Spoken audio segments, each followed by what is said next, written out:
Bonjour les amis, on est à Noisy-le-Grand, dans le quartier des Camemberts. On va voir, il y a un petit rassemblement pour soutien à la Palestine. On va vous informer sur ce rassemblement. Et on va vous partager cet événement.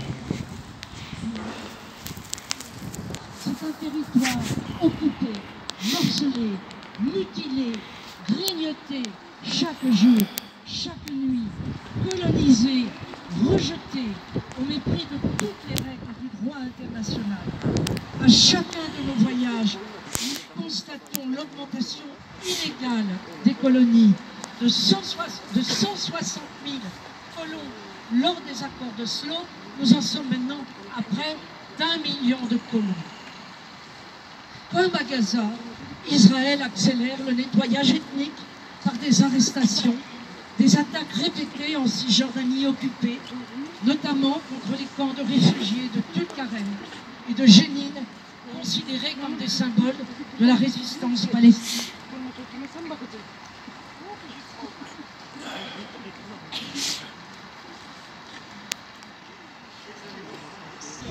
Et sur les maisons, ils pénètrent dans les villages avec la protection de l'armée en semant la terreur. Les magasins ferment, les associations ne peuvent plus travailler. Ce sont aussi nos amis Fayez et Mona, agriculteurs à Tulkarem, dont la terre a été amputée en 2002 par le mur de la honte et par la construction d'une usine dont les déchets polluent leur terre. Fayez et Mona luttent pacifiquement depuis des années pour cultiver, protéger leurs fermes. Ils produisent des fruits et des légumes de très bonne qualité. Dans des serres que nous avons visitées beaucoup de fois, mais ça, c'était insupportable pour l'armée. Depuis le 7 octobre, elle leur a interdit, ainsi qu'à tous les agriculteurs de Tulkarem, de travailler leur terre. Elle les a brutalisés. Elle a multiplié les raids à Tulkarem et incendié les serres de Mona et de Fayez. Il ne reste plus rien de leur culture. Leur projet de vie est complètement anéanti. C'est aussi notre amie Rania, mère de famille à Talouza, qui nous alerte sur les arrestations et les meurtres dans le village de ses parents près de Naplouse. C'est Hamza, un jeune universitaire qui poursuit des études d'avocat, qui a déjà connu les geôles israéliennes et qui nous explique la dangerosité de s'exprimer sur les réseaux sociaux par risque d'être de nouveau arrêté et emprisonné.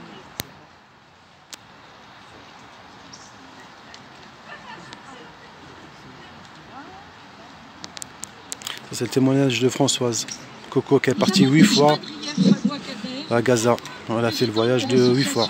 Elle témoigne sur ce qu'elle a vu, ce qu'elle a vécu là-bas, sur place. Certains d'entre vous la connaissent parce qu'elle est déjà venue témoigner. C'est des vrais témoignages. Hein. C'est pas sur les réseaux, quoi. C'est des témoignages sur place. Elle nous a relaté, ça a été très difficile pour la voir parce qu'elle était bloquée pendant des heures au checkpoint de Kalkia. Donc, elle nous a relaté la situation catastrophique à Jénine. Les soldats ont envahi la ville avec des chars. Ils ont encerclé l'hôpital, détruit des rues, des maisons, imposé un couvre-feu. Ils utilisent toutes sortes d'armes contre la population et n'hésitent pas à tuer, y compris des enfants. Toute personne qui veut porter secours dans la rue aux blessés est systématiquement arrêtée. Fadwa, qui est une ardente militante et combattante de la paix, était complètement bouleversée par cette situation. Nous avons aussi échangé hier avec Ephraïm Davidi, qui est un journaliste, membre du bureau politique du Parti communiste israélien, sur la reprise des bombardements, comme l'a dit Thomas Phosphore. Il est convaincu que le gouvernement israélien n'est pas prêt de poursuivre la libération des otages contre celle des prisonniers politiques palestiniens. Alors des manifestations ont eu lieu hier en Israël, il y en a eu 4, et elles ont contre Netanyahou et son gouvernement de droite. Parmi les manifestants, nombreuses étaient les familles des personnes exécutées par le Hamas et les familles des soldats tués lors des combats. Tous demandaient la démission de Netanyahou. Donc, il faut, dit-il, évidemment, intensifier nos campagnes, la pression internationale, pour que le cessez-le-feu de 5 puisse se mettre en œuvre. Nous avons eu, alors là ça a été très très émouvant, un message de Ziad Medou, un résistant pacifique, professeur de français à l'université de Gaza et poète. C'est un défenseur de la non-violence. Alors que le nord et le sud de Gaza sont occupés par les chars israéliens, il n'a pas quitté Gaza-ville. Il est enfermé la plupart du temps avec ses amis dans une cave. Il se cache. Son message était terrible. On entend dans le fond de cette vidéo le bruit des drones et des tirs de fusils automatiques. Depuis la reprise des bombardements, le bilan des morts s'alourdit d'heure en heure. Il nous a expliqué que près de 12 000 à 15 000 Gazaouis ont été déplacés dans chaque école, dans des centres d'accueil, privés de tout, sans aucune aide humanitaire. L'organisation internationale, avec en plus la pluie et l'hiver qui aggravent la situation. Durant la semaine de trêve, quelques camions ont pu entrer dans Gaza, mais il n'y avait quasiment rien. Des médicaments, des couvertures, mais pas assez. Alors, il reste quelques activistes qui essaient de les aider, mais leur nombre est insuffisant eu égard cette tragédie de celui qui les commet. Nous savons tous que la seule issue possible est politique. Elle réside dans le dialogue, la négociation, la diplomatie pour une paix juste et durable. Cette issue ne peut échapper au respect du droit international et plus particulièrement aux nombreuses résolutions de l'ONU. L'urgence présentement, c'est d'imposer le cessez-le-feu, la libération des otages, la libération des prisonniers politiques. Alors sachez quand même que les prisonniers politiques palestiniens qui ont été libérés étaient ceux qui étaient en fin de peine et quelques autres qui étaient en détention administrative, donc préventive. La reconnaissance de la Palestine est en marche et rien ne l'arrêtera à présent.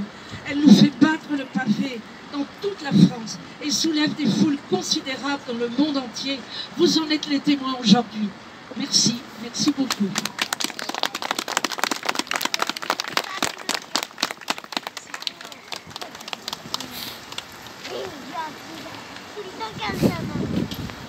Cette invitation, c'est à titre personnel que je viens parler. Je trouve que ce rassemblement est magnifique. Est-ce que vous m'entendez comme ça? D'accord. Je disais que ce rassemblement est magnifique parce qu'il réunit des personnes au-delà des clivages, au-delà des idéologies, de la religion, de tout ce qu'on veut. Et ça, c'est un sacré pas. C'est ce qu'il faut faire aujourd'hui. Maintenant, parler de la Palestine.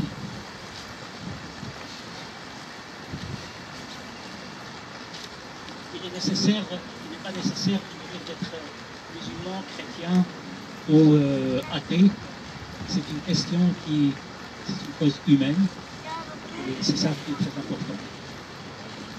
Moi, je vais intervenir en tant que poète. J'ai été également sur cette terre où parfois les directions se perdent avec des amis français, poètes, etc. Et j'ai vu à quel point, justement comme disait tout à l'heure notre ami, quand on va là-bas, on ne sort pas indemne. C'est-à-dire qu'on est marqué à vie par toutes sortes de choses qui sont abominables. Quand on pense que, par exemple, les Israéliens, ils ont le droit d'emprunter des routes qui sont goudronnées, etc., et que nous autres étrangers, parce que je suis rentré quand même avec un passeport européen, avec des amis français, on a emprunté justement ces routes-là.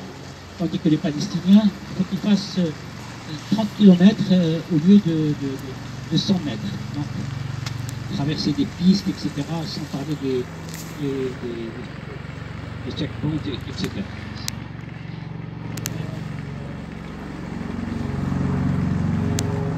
Parler de la guerre de Gaza, l'opprimé et d'un oppresseur, et là où il y a oppression, il y a nécessité d'une lutte opprimée.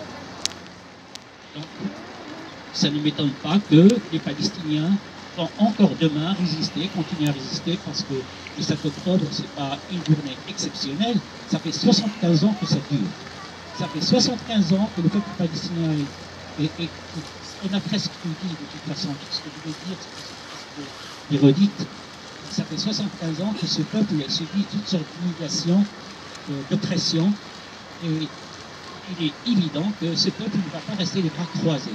Alors, hier, c'était le Front de Libération Nationale, après c'était le Fatah, aujourd'hui ce sont des musulmans, donc le Hamas, demain je ne sais pas qui d'autre, et puis même en Cisjordanie, il y a maintenant des jeunes qui prennent l'initiative au-delà de toute appartenance politique, et qui se mettent à résister avec des moyens rudimentaires, mais ils résistent.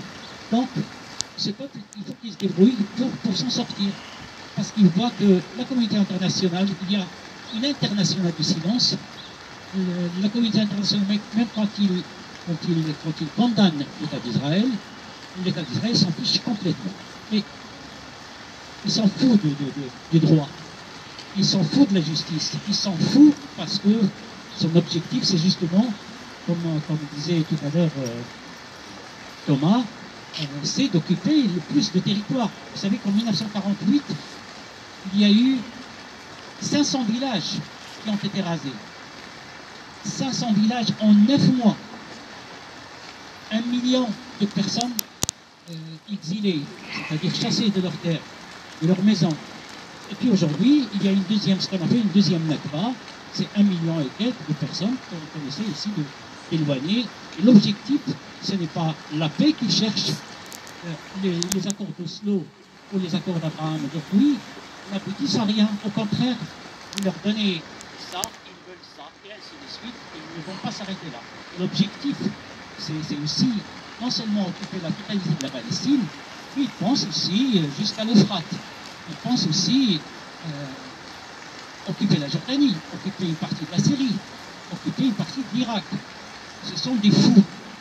Il y a aujourd'hui, heureusement, des voix, des juifs qui se lèvent de l'intérieur, comme Shlomo Sand, comme Elan Papé, et plein d'autres. Et ici en France aussi, on a des personnes ici qui de plus en plus, contrairement à ces Sayanim, comme dit Jacob Cohen, qui sont là, comme ce député, je ne sais pas si le député français ou le député israélien, dans une assemblée, ce que Jacob Cohen appelle les Sayanim, c'est-à-dire ce sont des agents qui sont là, très actifs, un peu partout dans le monde, et qui se permettent le luxe d'accuser les Palestiniens de terroristes, de pouvoir parfois même pousser à des attentats et puis mettre ça sur le dos des musulmans, et ainsi de suite. Moi, je vais arrêter là. Je vais peut-être lire un petit texte qui dit, pour terminer c'est aussi un hommage à des grands poètes palestiniens, Mahmoud Darwish, Samih Hassan, Fadwa Kokan, Sahar Khalifa, qui est traduit aussi en français aux éditions Gallimard, absolument à lire. Et ce peuple, justement, il est très étonnant parce que je ne sais pas comment ils font pour écrire autant de poésie, autant de nouvelles. Moi, j'étais franchement très étonné. J'ai eu l'occasion de présenter des petits jeunes à un grand poète palestinien qui s'appelle Mahmoud Darwish. J'étais étonné comment ce peuple, qui n'a rien, il n'a pas d'État, ils n'ont pas d'infrastructure, ils n'ont rien, mais ils écrivent, ils rêvent. C'est un peuple qui rêve comme tout le monde, et qui rêve aussi d'avoir une maison, d'avoir le confort que nous avons peut-être ici en France ou ailleurs, et c'est tout. Voilà, donc je passe au poème. L'un du jour, noyés dans leur sourire béat, quelle autre allure peut-être celle de tous ceux qui occupent la question de leur responsabilité devant tout le mal que leur inaction laisse commettre sur la terre de Palestine. Il y a un cycle pour tout, un cycle pour briser des vies, un cycle pour mentir et un cycle pour la déroute de l'humanité. Oh, le silence de la nuit de San Lorenzo, oh, le silence de nos amis, oh, le silence de nos frères, oh, le silence chaotique du droit international, oh, le silence de l'international du silence, oh, le silence sur les bandes de phosphore, oh, bouche paix, aux bouches tombes, au pire que les bombes, aux voix caverneuses, aux voix dégonflées. Y a-t-il d'autres galaxies où s'enraciner de nouveau sans contrainte, loin de cette terre aujourd'hui si démunie, une tombe abandonnée. Il dépend de nous que passent dans le ciel des bombardiers et des flamants roses.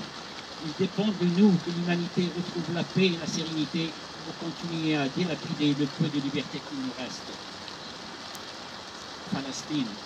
Palestine.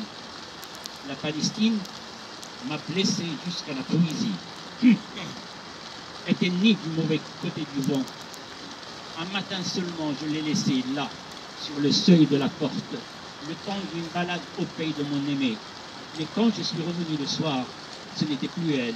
Son visage avait changé du tout au tout. Le corps disloqué, le sourire fané, absent, la joie évaporée. Mais pourquoi s'est-elle fait prendre dans leur piège qui fait fi de la vie? Maintenant qu'elle est éventrée par leur bec gorgé de sang, ces douleurs et ces hurlements nous parviennent jusqu'aux oreilles chaque nuit.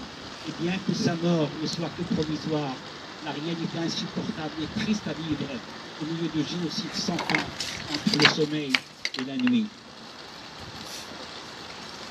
Ô toi, le seul génie sur la terre qui a pris le parti de distinguer, de diriger l'enfer, pardonne la vérité de mes propos. Je ne suis qu'un grain de sable perdu dans une plage de galets. Je t'offre mon crin qui n'en peut plus, mon crin que tu réclames mort aux vivants, en échange de cette liberté à passion embrasée, par laquelle je suis prêt à mourir 1000 fois. Terre, terre, sauve-moi, que je ne te renie davantage. Cette terre que nous contournons nous ramène toujours à la même place. Seule une parole singulière en devenir demeure. Faibles sont les vivants, forts sont les morts, plus forts ceux qui ne sont pas encore nés. Ô toi, le seul génie qui veut dominer les cieux, qui a pris le parti de diriger notre enfer, fais marche arrière.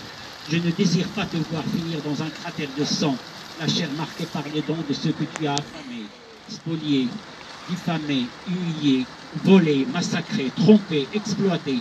Je ne veux voir tes yeux honteux trembler. Terre, terre, sauve-moi, que je ne te renie davantage. Cette terre que nous contournons nous ramène toujours à la même place. Seule une parole singulière en devenir demeure. Faibles sont les morts, sont les vivants. Forts sont les morts, plus forts ceux qui ne sont pas encore nés. Et ces criminels, j'écris en vue de me faire entendre de toi, ô porteur de la croix gammée, qui fait pli à l'approche de sa fin. J'écris en vue que tu m'expliques de quel droit tu assassines et chasses des Palestiniens chaque matin. J'écris en vue de te faire comprendre que sans le soutien de ton maître américain, tu ne peux résister longtemps et tes mensonges disparaissent du jour au lendemain. J'écris en vue de te montrer tes crimes en collection, tes épurations ethniques et tes boucheries comme solution. J'écris en vue de démystifier ton insuffisance et mettre par terre ton mur de l'indifférence. J'écris en vue de te guider vers une vie loin de ta folie lente de l'ordre désagrégé par tes prouesses nacrées. Te mettre en face de ces milliers d'enfants, de femmes et tous ces innocents que tu as massacrés. J'écris en vue. 11 villes sous les décombres, 12 villes sous les décombres, 5000 petites lunes sous les décombres, hurlements de sirènes, un cri déchire le tumulte, opéra macabre, on écarquille les yeux, claustrophobie, grimaces d'angoisse, hôtels brisés, vestiges engloutis, les maisons volent comme des feuilles, la tragédie pleine au 9e étage, volcan de poussière et odeur de camphre, des vies éteintes comme une allumette, un bébé né à l'insu. D'être là aujourd'hui, donc merci d'être venu ce matin et on se donne rendez-vous la prochaine date en tout cas qui est dans l'agenda, c'est samedi prochain, on en parle encore l'horaire, mais ce sera certainement place de la République pour une nouvelle manifestation pour exiger un cessez-le-feu et un soutien du peuple palestinien. Donc, merci à toutes et à tous d'avoir été présentes et présents ce matin, merci d'avoir pris ce moment pour venir, merci d'être venu.